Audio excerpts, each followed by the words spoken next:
Apa yang menyebabkan benda itu atau inersia itu tidak presisi? Atau kok berbeda-beda sih? Nah, ini dia. Setiap dyno itu banyak bagiannya. Nanti saya jelasin satu persatu. Oke? Yang pertama adalah rollernya. Nah, jadi kalau dyno itu inersia mau presisi, maka roller ini jangan terlalu ringan. Ya, kebetulan kita menggunakan sekitar 120 sampai 130 kilo dyno ini. Kemudian bagaimana supaya buat dia presisi? Roller ini harus dibalance. Ya, dibalance hingga 10.000 rpm. Jadi dia putarannya adalah balance. Jadi inersianya balance. Ini menjadi lebih bagus.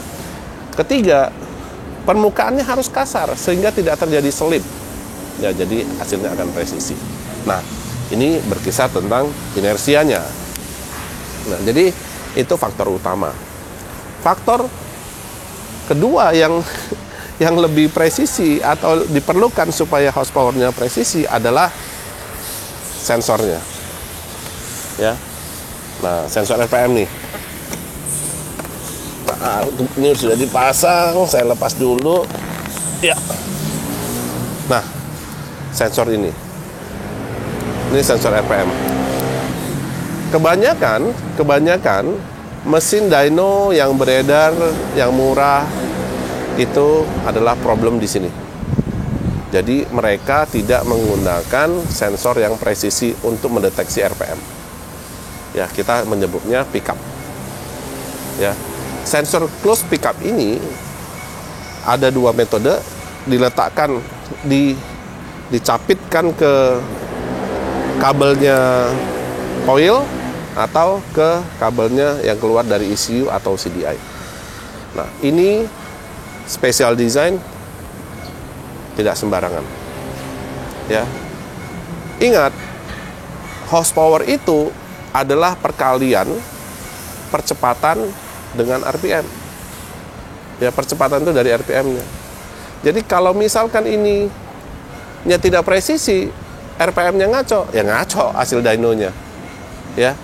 Jadi kebanyakan mesin-mesin lain itu kenapa nggak presisi? Karena saya baru tahu dari teman saya, RPM yang diukur di softwarenya mesin dyno itu adalah RPM roller, bukan RPM mesin. Nah, kalau BRT atau Dynojet itu RPM-nya RPM mesin. Nah, sedangkan merek lain kebanyakan adalah RPM roller. Nah, RPM roller dengan RPM mesin itu beda 10%. Jadi kalau misalnya dyno di BRT atau pakai dyno super 30 horsepower, mungkin di merek lain jadi 33 horsepower, 34 horsepower. Atau berbeda-beda. Kenapa? Yang diukur adalah RPM-nya roller.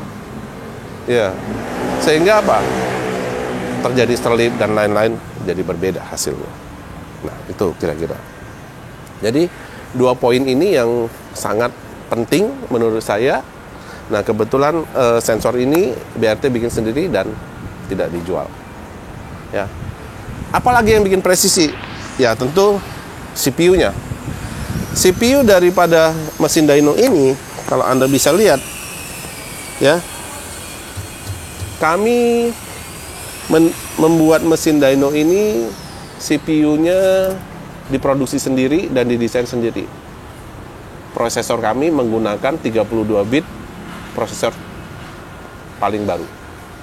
Ya. Dan CPU ini tentu bisa di-upgrade menggunakan firmware. Ya, jadi tadi 3 faktor, roller beratnya harus dipresisi dan dibalance, terus sensor RPM-nya, prosesornya sendiri. Ya. Jadi itu yang penting. Nah, kalau presisi, tiganya presisi.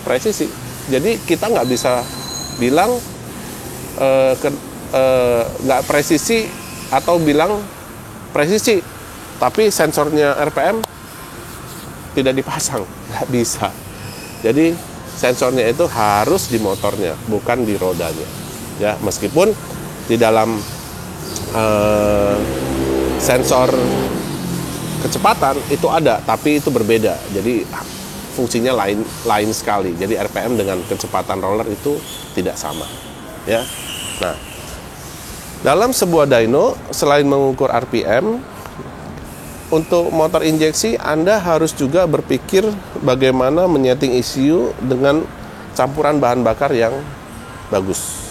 Nah, campuran bahan bakarnya kita menggunakan sensornya, kita bilang AFR modul. AFR modul ini menggunakan Bosch sensornya menggunakan Bosch seri 4,9 LSU, ya, ADV yang lebih canggih dibandingin yang lainnya. Sedangkan kontrol modulnya semuanya dibuat oleh BRT sendiri. Jadi ini presisi, ya, sangat-sangat presisi. Kita menggunakan wideband. Nah, kemudian jadi hasil gas buang bahan bakar ini akan masuk ke sini dan akan dideteksi di sini. Jadi ya lebih mudah. Jadi menyeting ECU atau menyeting motor sebenarnya lebih mudah untuk menggunakan mesin dyno. Ya, kelebihan lain dari mesin dyno BRT yang tidak dimiliki oleh mesin dyno lain adalah mesin BRT ini bisa dipakai untuk rental. Jadi untuk teman-teman yang beli mesin dyno BRT, Anda bisa bawa ke sirkuit dan nggak pusing gimana caranya lainnya karena bisa pakai baterai atau pakai aki. Jadi Anda cukup pakai aki mobil kecil, dicolokin, ya, caranya tinggal jepit positif negatif, colokin, udah mesinnya bisa bekerja. Jadi ya ini cocok lah untuk cari duit, harganya bersahabat, jadi tinggal cepat balik duitnya gitu, ya. Saya akan menjelasin fitur daripada mesin dyno itu sendiri. Nah, di layar ini sudah ada tampilan, kita sebutnya dashboard. Jadi yang di sebelah kiri itu adalah RPM motornya. Kemudian ini adalah AFR 1 dan ini AFR 2. Nah, kita ini punya 2 AFR. Yang nomor 1 itu ada di belakang untuk knalpot, dan satunya lagi bisa di depan. Jadi user punya 2 cadangan. Nah, ini panel untuk melihat horsepower-nya, ini torsinya, dan ini adalah speed.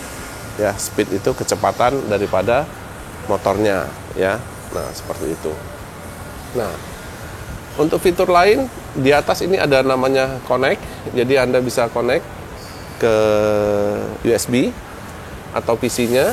Kemudian sampling itu Anda harus menekan ini, ya, tombol ini yang di pinggir, artinya untuk melakukan start, ya. Kemudian ini ada grafik, nanti kita lihat hasil grafiknya. Ini setting parameter, ini untuk kompresornya, ya. Nah, kemudian fitur lain ada drag mode dan ada diagnostic mode, kira-kira begitu. Sekarang kita coba langsung nyalakan motornya.